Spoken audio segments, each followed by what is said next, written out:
자, 오늘은 내일의 축복이라는 제목으로 함께 말씀의 은혜 나누기를 원합니다. 내일의 하나님의 영광을 보기 위해서 오늘 우리는 어떤 자세로 살아야 하는가? 이것이 우리 인생의 중요한 결정을 하게 되는 것입니다. 내일이면 반드시 축복이 옵니다. 내일이면 반드시 응답이 옵니다. 내일이면 반드시 어떤 문제라도 해결됩니다. 할렐루야! 아침이 오면 반드시 하나님의 영광을 보게 됩니다. 할렐루야! 우리가 이런 축복을 받기 위해서 어떻게 살아야 되는가? 성경을 보니까 하나님이 가장 싫어하는 것이 하나 있습니다. 원망하는 것입니다. 하나님은 원망하지 말고 하나님이 주신 법도와 계명에 따라 순종하고 살 것을 명령하셨습니다. 원망이라는 것은 불평이라는 말과 같은 의미로 사용됩니다.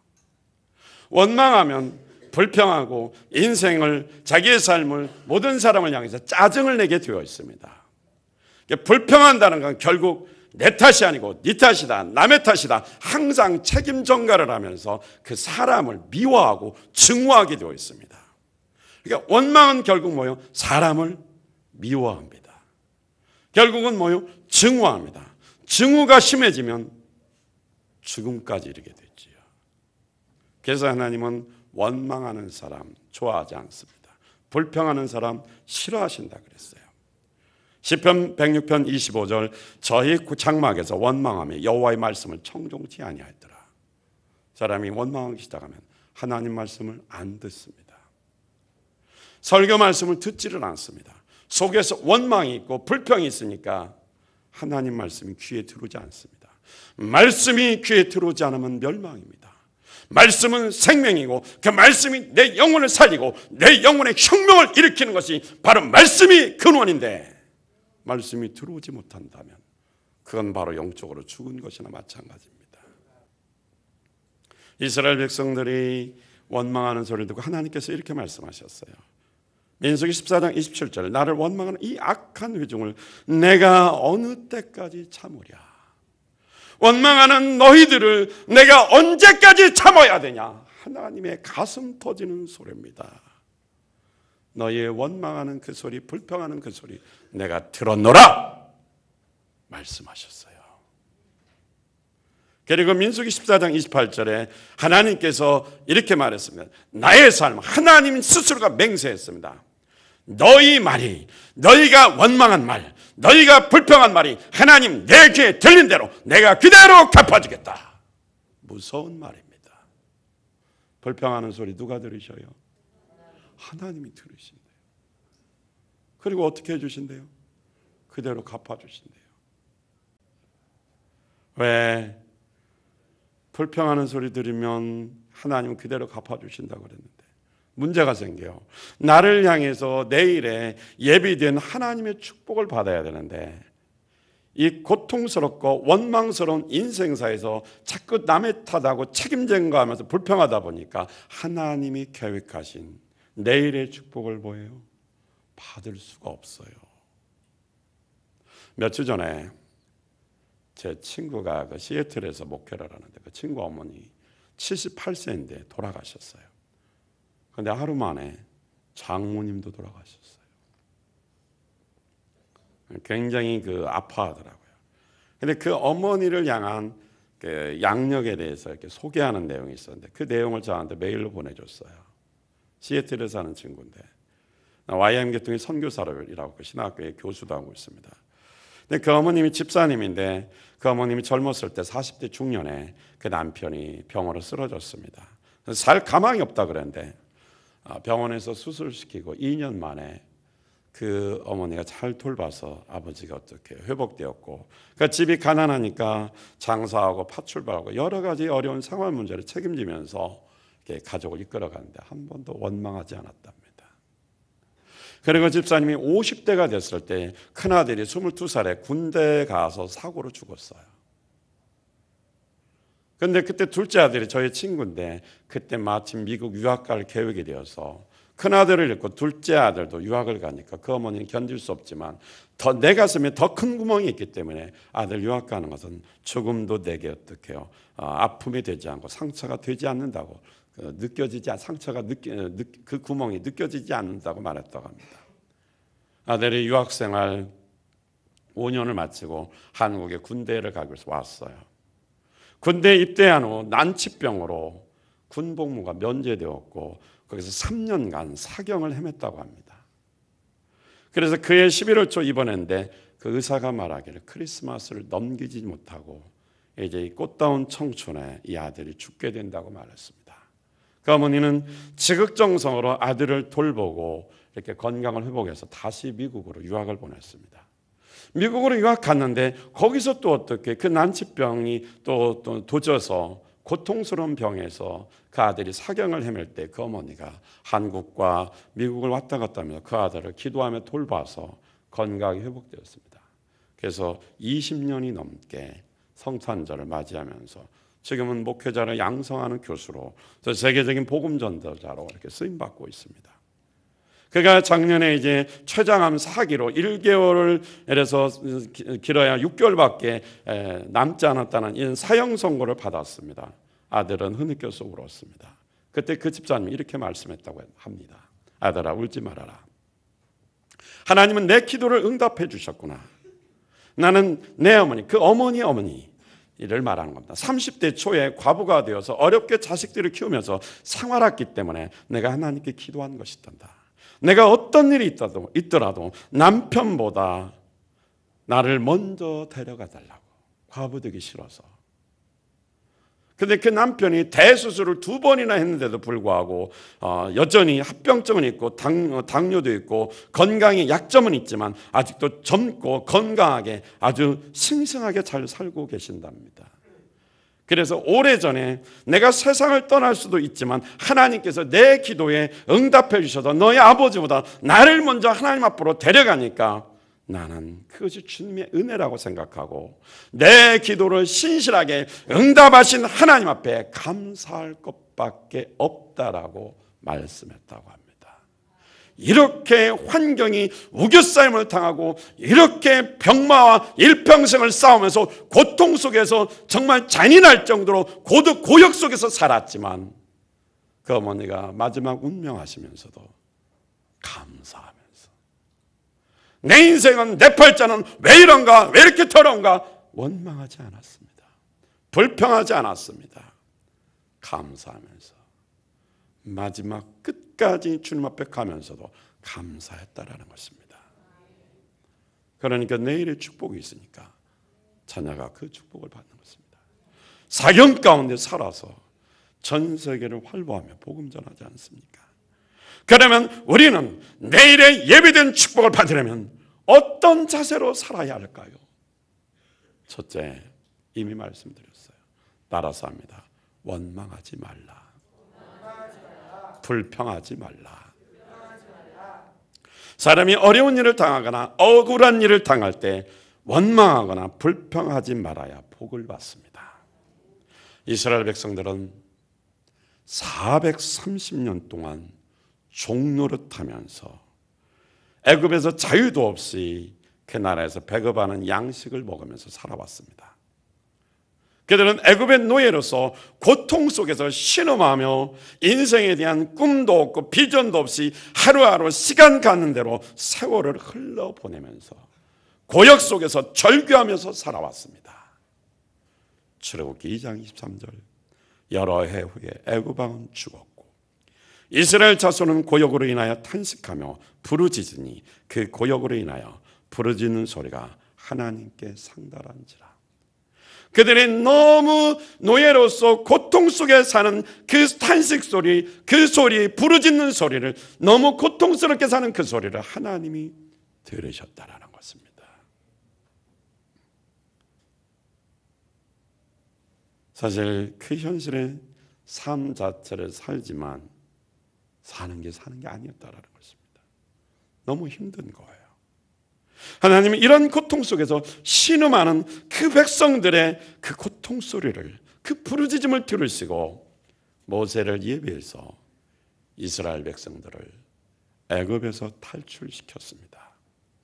애굽에서 탈출하는 그 과정 속에서도 그 백성들은 잠시 잠깐의 그 어려움도 참지 못하고 견디지 못하고 모세와 아론을 원망했습니다. 내 백성을 바로에게 내놓으라고 하니까 너희들이 편안하고 시간이 많아서 그렇구나 하면서 집도 주지 않고 직접 구해다가 오늘 하루 만들 분량을 벽돌을 만들어 내라고 하면서 더 심하게 일을 시키니까 백성들이 모세를 원망했습니다. 사실은 하나님의 계획이었습니다. 그들을 430년 동안 노예 생활하는 그들에게 이제는 자유의 신분, 하나님의 아들, 하나님의 백성이라는 신분을 줘서 주권, 독립시켜 주권을 줘서 새로운 나라를 만들어서 그들이 하나님의 나라의 선민으로 살게 해주려는 이런 꿈을 펼치는 그런 위대한 그런 계획의 시점에 놓였는데 그들은 그런 건 보지 못합니다. 현실의 잠깐의 어려움만 생각하고 불평하는 것입니다. 미래를 보시기 바랍니다. 지금 잠시 잠깐 어려운 것은 애굽에서 탈출해서 노예 생활에서 탈출해서 어둠 속에서 탈출하여 빛으로 가는 과정인데 그걸 못 참는 거예요. 그리고 뭐 하고 있어요? 원망하고 있어요. 다른 말로는 아주 그냥 입에서 거품을 불고 불평하고 있는 겁니다. 모세를 죽이려고 대들 정도로 그렇게 심각하게 불평하고 있는 것입니다. 하나님이 430년 전에 아브라함에게 약속했습니다. 너희 후손들이 이방 나라로 끌려갔다가 400년 후에는 다시 그 재물과 축복을 받아서 이 가나안 땅, 젖과 꿀이 흐르는 가나안 땅으로 돌아올 것이다. 아브라함에게 약속했기 때문에 그 약속을 하나님 지키시는 것입니다. 축복을 주시려고 하는데 당사자들이 뭐합니까? 불평하는 거예요. 좋은 일이 있으려고 그러는데 잠시 잠깐의 어려움과 고난은 내일의 축복이 예비되어서 좋은 것 주시려고 하는데 그걸 못 참고 오도방정 떨면서 불평하냐고요. 이스라엘 백성들이 왜 불평인 줄 아세요? 출애굽기 16장 1절 성경 보겠습니다. 시작. 이스라엘 자손의 온 회중이 엘림에서 떠나 엘림과 시내산 사이에 있는 신광야에 이르니 애굽에서 나온 후 둘째 달 15일이라. 이스라엘 백성들이 장정만, 남자 장정만 60만 명의 대군을 이끌고 지금 광야를 거쳐 애굽으로 가고 있습니다. 둘째 달 15일에 광야에 도착했다고 그랬어요. 이게 무슨 말이냐면 그들이 애굽에서 나올 때 날짜가 1월 15일입니다. 그런데 2월 15일 날 지금 가데스바네아라는 그 광야, 신광야에 도착했습니다. 몇 달 됐어요? 며칠 됐어요? 30일 됐어요. 처음에 나올 때 불평했지만 그들이 꿈과 비전을 가졌습니다. 이제 우리에게 새로운 미지의 세계, 비전의 땅, 하나님이 약속하신 땅이 우리에게 주어지는구나. 그래서 생동감 넘치게 열정을 가지고 출발했습니다. 장정 60만 명, 거기에 부인, 자녀들 포함하면 약 300만 명이 동시에 애굽에서 출발했습니다. 한 달을 300만 명이 싸가지고 먹으니까 한 달 지나니까 뭐가 떨어졌어요? 양식이 떨어진 거예요. 먹을 것이 없어요. 배가 고픈 거예요.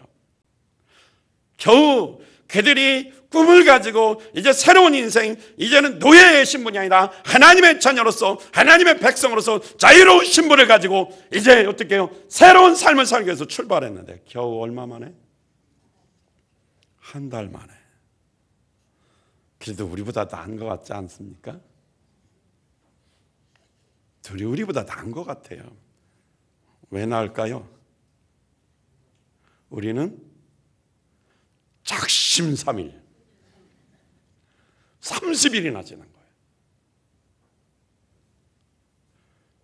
네, 먹을 양식 광야에서 덥지요. 배고프죠. 밤에는 춥지요. 물도 없죠. 힘들 수밖에 없습니다. 2절을 볼까요? 시작. 이스라엘 자손 온 회중이 그 광야에서 모세와 아론을 원망하여. 지도자를 원망합니다. 무슨 일이 있으면 꼭 영적 지도자를 원망합니다. 자기들이 잘못해놓고 지도자 탓합니다. 원망이라는 말 아까 말했죠. 불평이라는 말이에요. 불평은 거기에 어떤 마음이 포함되냐? 미워하는 마음까지 포함됐어요. 그러니까 모세와 아론이 미운 거예요. 싫은 거예요. 그냥 노예 생활이 좋은데 끼니 새끼 밥 주고 편안히 생각할 것 없이 일만 하면 되는데 광야에 나와서 사막에서 어떻게 해요? 먹을 것도 없고 입을 것도 없고 잠자리도 편치 않고 힘들단 말이에요. 그러니까 모세와 아론을 원망합니다. 그러나 성경 분명히 말합니다. 모세와 아론을 원망한 것이 결국 하나님을 원망했다고 하나님께서 직접 말씀하셨어요. 그런데 이 백성들이 간땡이가 부어가지고 나중에는 하나님을 직접 다이렉트로 원망하는 것입니다. 죽을 자리를 아주 그냥 무덤을 파고 있죠. 원망이 이렇게 무서운 겁니다. 이들의 원망의 그 불평하는 구체적인 내용이 뭡니까? 3절 볼까요? 시작. 이스라엘 자손이 그들에게 이르되 우리가 애굽 땅에서 고기 가마 곁에 앉아 있던 때와 떡을 배불리 먹던 때에 여호와의 손에서 죽었더라면 좋았을 것을 너희가 이 광야로 우리를 인도해내어 이 온 회중이 줄여 죽게 하는다. 자, 여기 잘 보세요. 이들이 지금 어려우니까 과거를 생각합니다. 애굽에서 고기 가마 곁에 앉았을 때 마치 고기를 엄청나게 마음껏 풍성하게 아주 먹었던 것처럼 지금 회상하면서 누구를 지금 원망하고 있습니까? 모세와 아론을. 그리고 떡을 배불리 먹을 때 거기서 실컷 먹고 배불렀을 때에 차라리 애굽에서 능력의 손을 가지신 하나님 손이 죽었더라면 우리가 이 광야에서 이 고생하자 죽는 것보다 차라리 굶어 죽는 것보다 애굽에서 먹고 하나님의 재앙에 죽는 것이 낫지 않느냐 이 말입니다. 근데 그 앞에 보십시오. 그들이 애굽을 회상하는 이유가 뭡니까? 잘 먹고 잘 살았다라는 겁니다. 고기도 마음껏 앉아서 편안히 먹고 밥도 그러니까 배부르게 먹었다라는 것입니다. 그런데 지금은 떡도 없고 고기도 없고 물도 없고 앉아서 먹었다니까 앉는 자리도 없어요. 매일 걸어가야 되니까. 현실에 불평하는 사람은 항상 언제를 자랑해요? 과거에 내가 이런 사람이었다고. 웃기지 말라고 그래요.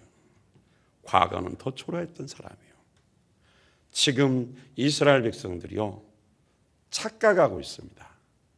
과거를 과대 포장해서 아주 과장되게 표현하고 있는 것입니다. 과거의 신분이 뭐였죠? 노예였어요. 노예가 뭘 고깃가마 옆에서 부른 때도 고기 언제 많이 먹었겠어요? 먹은 적 없어요. 그 다음에 노예가 무엇을 배불리 먹습니까? 배급 주는 대로 새끼 끼니마다 시간마다 맞춰서는 먹을지 모르지만 제대로 잠도 못 자고 제대로 앉아있지도 못하고 제대로 편하게 배부르게 먹어본 사실이 없습니다. 그런데 지금 힘드니까 과거에 우리가 정말 애굽에서 이렇게 잘 먹고 잘 살았다. 사실은 그렇지가 않았다라는 것입니다. 옛날을 자랑하는 사람 중에 그 사람 옛날을 조사해 보세요. 그때가 신앙생활 더 못했어요. 지금이 어려워도 당신이 지금 기도할 수 있고 지금이 지치고 힘든 것과도 당신이 하나님 말씀 듣고 깨닫고 회개하고 예수 믿을 수 있는 기회가 날마다 주어지잖아요. 지금이 축복이에요. 그러니까 지금의 불평이 있는 사람은 항상 언제를 자랑해요? 과거. 그 과거는 별 볼 일 없는 과거라는 것입니다. 사실은 어둠 속에 영적으로 마귀에게 눌려서 고통 속에 있었던 때입니다. 하나님의 백성이 아니라 바로왕의 노예로 살던 때가 뭐가 좋아요? 하나님의 백성으로 선택받은 지금이 훨씬 나은 거죠. 그런데 그들이 지금 어떻게 해요? 힘드니까 불평하는 것입니다. 여러분, 우리가 현재의 삶이 힘들고 지칠 때가 있습니다. 그때 불평과 원망이 생길 수 있어요. 과거의 나의 삶 화려한 적 없을 겁니다. 별로. 현재에 어떻게 돌아와서 불평하지 말고 정말 감사하는 자가 돼야 돼요. 과거에 언제 그렇게 성령 충만했다고요? 지금이 부족한 것 같아도 왜냐 깨달으니까 부족한 걸 느끼는 거예요. 지금 말씀을 들을 때 내가 죄가 많거나 내가 잘못 살았거나 깨달으니까 못 사는 것 같지 사실은 그렇지 않아요. 그렇지 않아요. 지금이 더 믿음도 좋고 성령이 충만한 시기입니다. 아무리 먹을 것이 없고 인생이 지치고 힘들어도 하나님이 주신 은혜와 하나님이 보호하신 축복을 무시하거나 원망하거나 불평하는 삶을 살아서는 안 될 것입니다. 우리가 내일의 축복을 받기 위해서 두 번째는 고난을 참으면서 기다려야 됩니다. 따라서 합니다. 고난을 참으면서 기다리자. 할렐루야. 7절 한번 볼까요? 7절 다 같이 시작. 아침에는 너희가 여호와의 영광을 보리니 이는 여호와께서 너희가 자기를 향하여 원망함을 들으셨습니다. 우리가 누구기에 너희가 우리에게 대하여 원망하느냐. 할렐루야. 자, 성경을 보십시오. 아침에는 너희가 무엇을 보리니? 여호와의 영광을 보리니. 지금은 그들이 언제 불평하고 있습니까? 저녁입니다. 하룻밤 잠깐 자고 눈 뜨면 새벽이고 아침입니다. 내일 아침이면 내일이 오면 여호와의 영광을 볼 텐데 그 여호와의 영광을 보지 못하고 저녁에 하나님을 향해 불평하고 모세를 향해 불평하고 원망하고 있는 것입니다. 하나님은 이미 그들의 원망을 들으셨을 뿐만 아니라 하나님의 계획은 아침에 만나를 비같이 쏟아내려 부어주신다고 이미 약속하셨고 그렇게 준비하고 계셨습니다. 그것이 하나님의 영광입니다. 그러니까 아침이 되면 여호와의 영광을 봅니다. 아침이 되면 축복이 예배되어 그 축복을 받게 될 텐데 그 축복을 받기 몇 시간 전인데도 불구하고 그들은 불평하고 있는 것입니다. 원망하고 있는 것입니다. 자, 아침이 되었어요. 만나가 하늘에서 비같이 쏟아내렸다고. 양식이 억수로 쏟아내려졌다 이 뜻입니다. 실컷 배불리 먹을 수 있도록 쏟아 부어졌어요. 근데 생각해 보세요. 밤에 배고프다고 죽겠다고 애굽에서 죽겠다고 하나님 손에 죽겠다고 그때 노예 생활이 훨씬 나았다고 그렇게 입에 거품을 물고 아주 난리법석을 떨면서 이 사람 저 사람 붙들고 그냥 불평하다 불펑 터질 정도로 그렇게 했는데 아침에 하나님이 축복을 줬는데 받는 그 인간 그 마음의 표정이나 모든 생각이 얼마나 머쓱하고 받으면서 얼마나 속에서 창피하고 부끄러웠을까요? 하나님이 이렇게 좋은 걸 예배했는데 그걸 못 보고 그걸 못 참고 난리법석 야단법석을 떠면서 불평을 했네. 그리 받으려니 얼마나 부끄럽습니까? 하나님 앞에 부끄럼 당하지 않으려거든. 현실이 힘듭니까? 참으셔야 돼요. 참아야 돼요. 그리고 기다려야 됩니다. 내일을 기다려야 돼요. 시간이 되면 축복은 하나님의 영광은 당연히 보게 되는데 그 짧은 순간 한숨 자고 일어나면 되는데 그걸 못 참고 난리법석 야단점 법석 떨면서 불평하고 다니냐고요. 얼마나 창피한 일이에요. 하나님 보시기 스스로 부끄럽지 않습니까? 이스라엘 백성들 엄청나게 부끄러웠을 거예요. 그리고 저녁에 되면 또 무엇을 주신다 그랬어요? 고기도 주신다 그랬어요. 메추라기를 몰아다가 엄청나게 쏟아부어 줬습니다. 그러니까 생각해 보세요. 내가 조금만 참았으면, 내가 조금만 그 한밤 한순간 잠자고 일어나서 숨 한 번 쉬는 그 시간만 참았다면 이렇게 억울한 일, 이렇게 대창피당한 일은, 이렇게 부끄럼 당할 일은 없었을 텐데 기쁨과 하나님의 영광을 보면서 엄청난 축복의 주인공이 될 텐데 받으면서도 부끄럽잖아요. 오늘 성경은 말합니다. 아침이 오면 영광을 보게 된다 이 말씀이에요. 그들은 결국 원망하다가 징계를 받았습니다.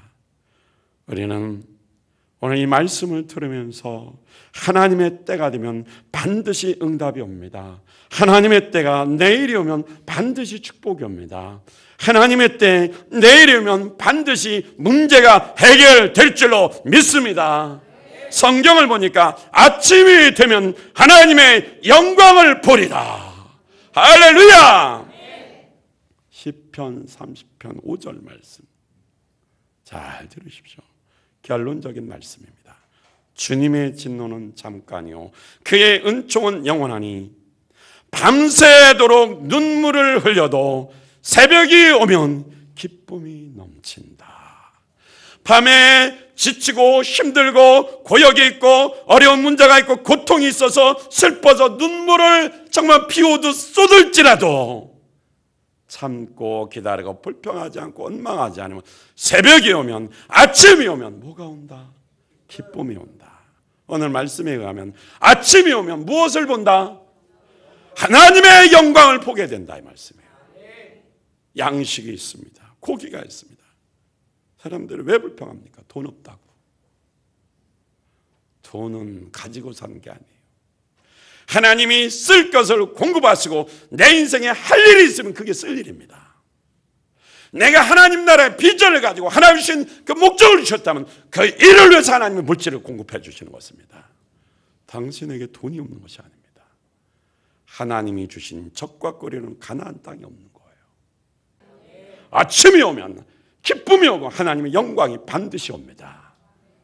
저녁입니다. 아침은 잠깐이면 옵니다. 뒤척여도 새벽은 옵니다. 내가 눈을 뜬 눈으로 나를 새도 반드시 아침은 밝아오게 되어 있습니다. 아침이 오면 하나님의 찬란한 영광의 축복을 주신다 그랬습니다. 불평하지 맙시다. 사람 미워하지 말아요. 아무리 못된 인간, 아무리 힘든 환경일지라도 뭐하자? 참자. 그리고 뭐하라? 기다려야죠. 저녁에서 아침 시간은 짧습니다. 짧아요. 뭐하지 말고 기다려야 돼요? 그럼 아침에 뭐가 와요? 하나님의 영광. 저녁에 슬펐지만 눈물을 쏟으면서 너무너무 억울해서 눈물을 났지만 새벽이 되면 뭐가 온다? 기쁨이 온다. 할렐루야!